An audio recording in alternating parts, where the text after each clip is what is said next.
It's an honor and a great pleasure to be a part of this incredible experience and the beginnings of, I'm sure, a much more incredible and long-lasting operation. A wonderful sight, really quite stunning. I want to speak briefly to you tonight about Solness' Faustian bargain. When Ibsen wrote The Master Builder in 1892, he was the best-known living dramatist in the world, with plays like A Dollhouse and Ghost performed and imitated on stages in many different countries. He was best known for such realistic social dramas as these. But after he created Hedda Gabler in 1890, he turned away from this sort of realism, and from The Master Builder onward, created works with a foundation in realism, but with strong hints of supernatural powers at work, like the castle with its firm foundation in the air. Usually these powers working to damage or even destroy the leading character. That leading character is always someone out of the ordinary, a master builder, a civic leader, a powerful industrialist, a gifted artist. But in every case, their achievement comes at great personal cost. And behind most of these leading characters, like Solness, there is a clear suggestion of a kind of Faustian bargain that brings both worldly success and ultimate catastrophe. There is no question that among the previous stories contributing to this pattern is the Faust legend, which we know fascinated Ibsen, since one of his most ambitious and most popular works, Peer Gynt, is closely modeled on Faust, specifically echoing a number of scenes and even containing some quotes in German directly from the play. Although Ibsen clearly had a special interest in Faust, he was well acquainted with European folk tales, since in 1862 he received a grant from the government to collect such tales in rural Norway. There he found many of the same sorts of tales that circulated widely throughout the British Isles, Scandinavia, and Central Europe. Within that tradition, he came upon many motifs that he drew upon even in his realistic plays, but much more clearly in these symbolic dramas. One of the most common folk tales in Northern Europe tells about a man who makes a bargain with a devil or an evil spirit of some kind in order to achieve some goal.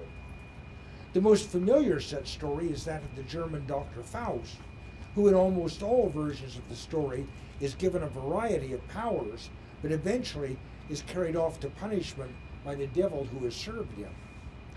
Rarely are these Faust figures involved in building projects, but there are a great number of clearly closely related tales where the bargain with the devil specifically involves building. There are two major types of such tales. In one, found in England, Wales, Germany, Switzerland, and Austria, most commonly here, a devil or a gnome agrees to build a bridge in exchange for having the first being to cross it. They expect a villager or a child, but are thwarted when the clever person who accepted this bargain first sends across a goat or a dog.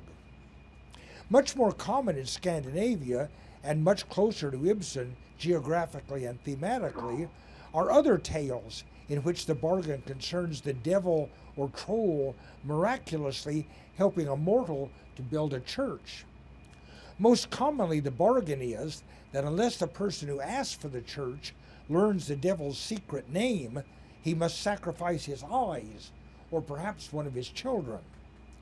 Clearly, these tales are connected to the familiar Rumpelstiltskin story collected by the Grimm brothers in Germany. Clearly, Ibsen, who collected such tales as a young man, drew on these variations of the Faust story, particularly the Scandinavian ones, creating the strange, half-supernatural background of the Master Builder, although Ibsen takes them in strange directions of his own.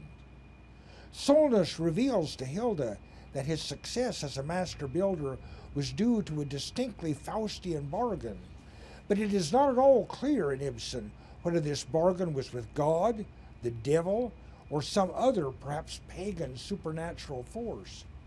In any case, the original bargain seems to have been for Solness to be given supernatural gifts of creativity, but like the devils in the bridge building stories, in exchange for Solness's children.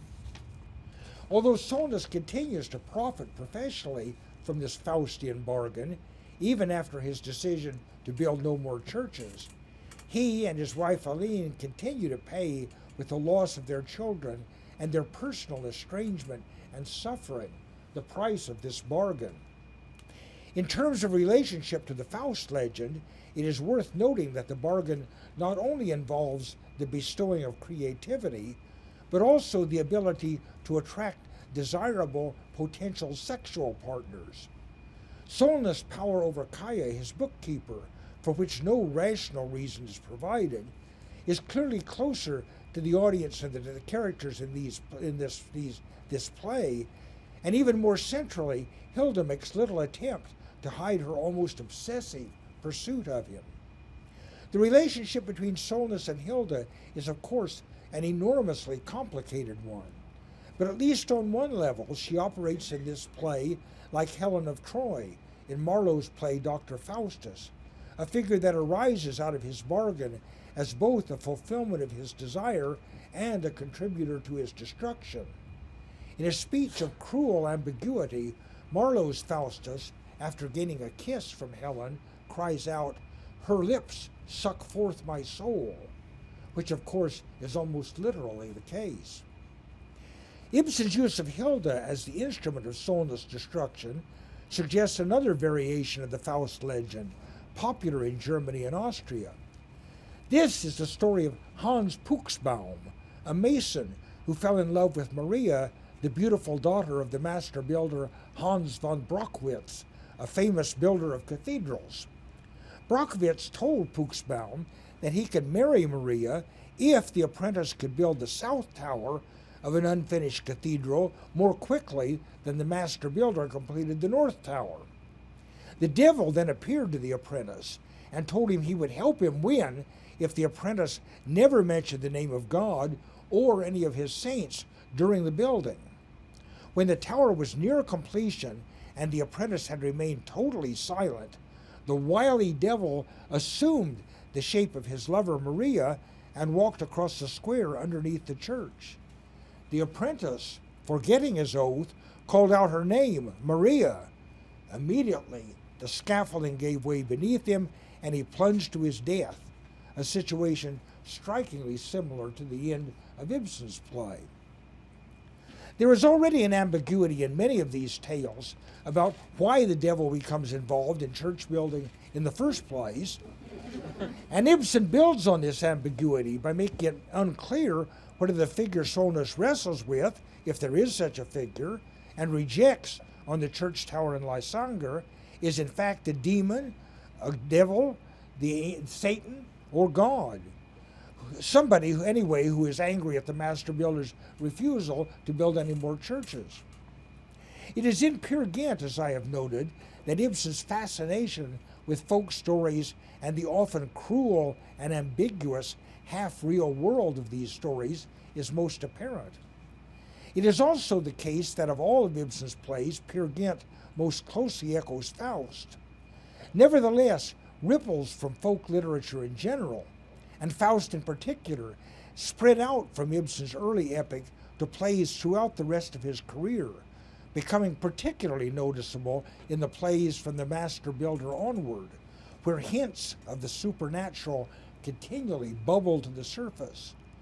Even in The Lady from the Sea, written 4 years before the master builder, and in which Hilda appears as a secondary character, a mysterious sea captain appears as if from another level of reality and exercises a strange, inexplicable power over Elida, Hilda's stepmother.